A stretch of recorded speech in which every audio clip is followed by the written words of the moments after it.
Spotted spurge is a summer annual. It comes up, it runs flat across the concrete in that low green mat with a little red spot on every leaf. It makes seed, and the first killing frost finishes it. Ohio State's Extension Office puts it plain. The frost kills the plant, but the seed keeps in the soil for years. So all those summers of spraying, you were killing plants that had already done their work. And they work fast. The horticulture people at the University of Wisconsin have the clock on this weed. One seedling goes from sprouting to setting seed in a little over a month. One plant spreads 3 feet across the ground on a taproot running 2 feet straight down.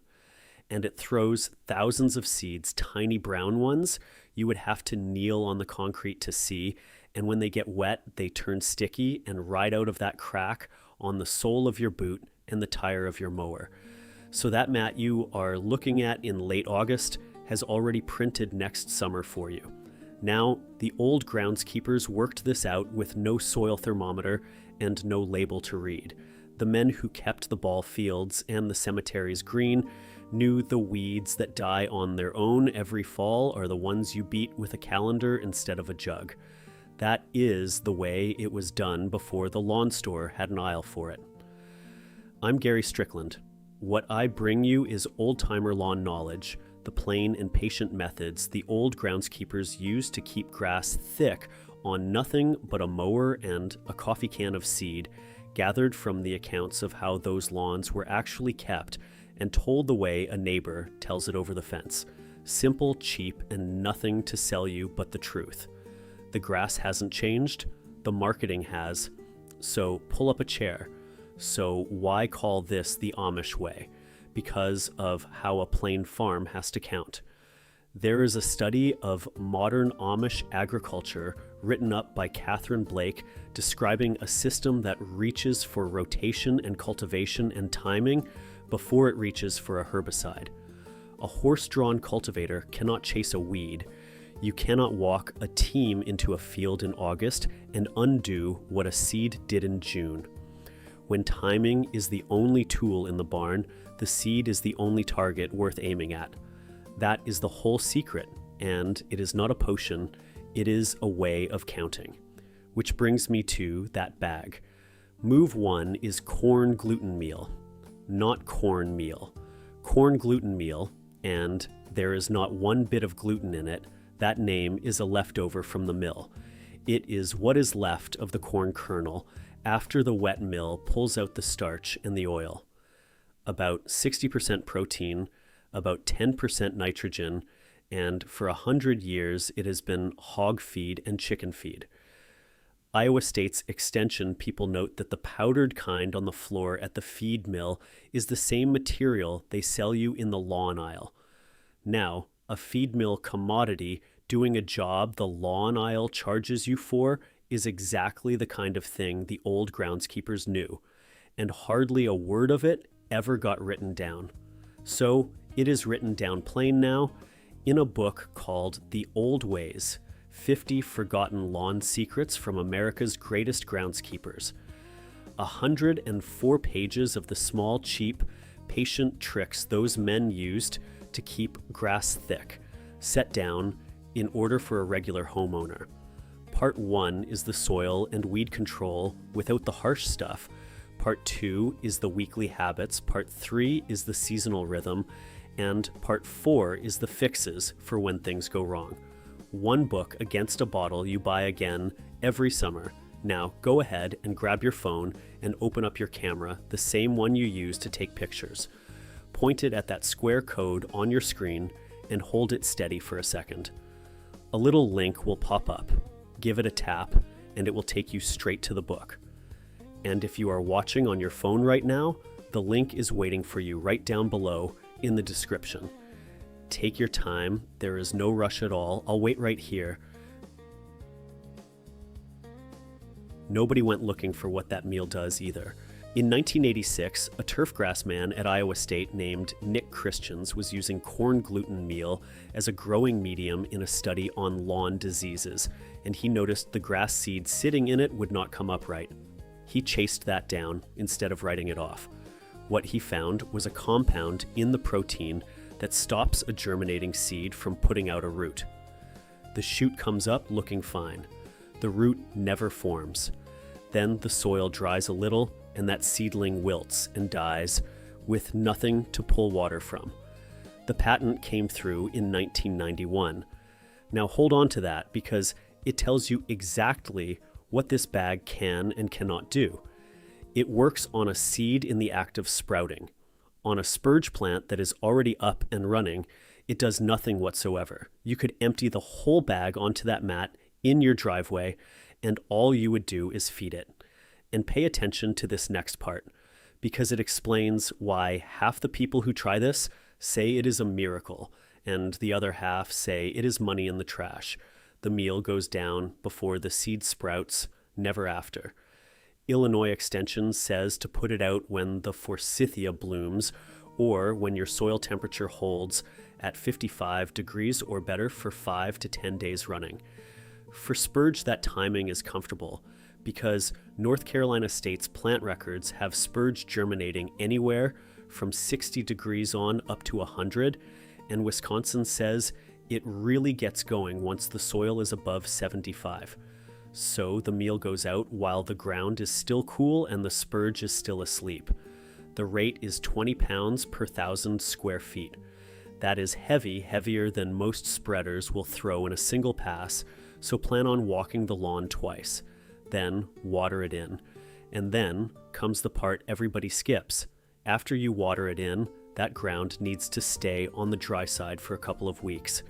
The compounds doing the work are water soluble, and Illinois Extension will tell you that a long, wet spell washes them straight down past the seeds and out of reach.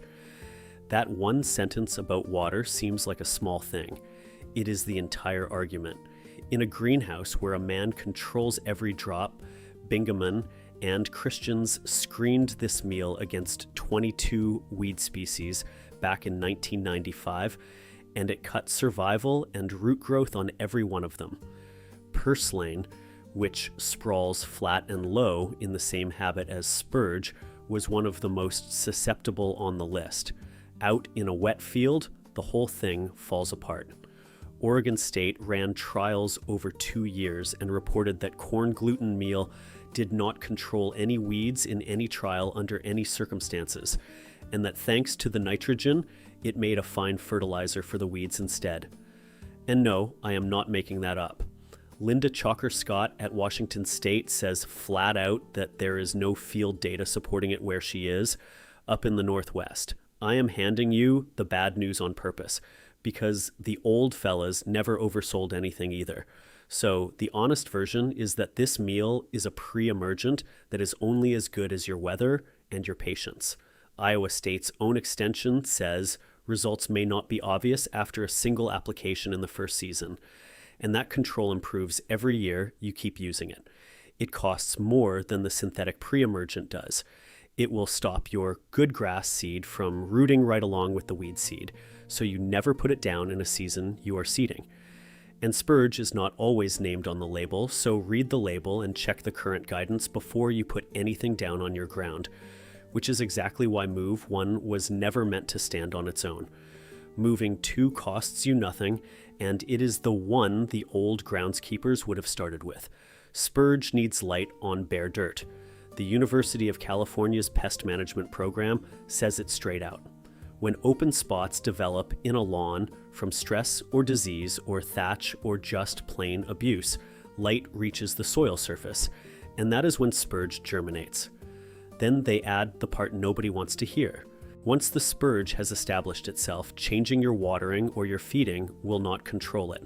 So you close the light.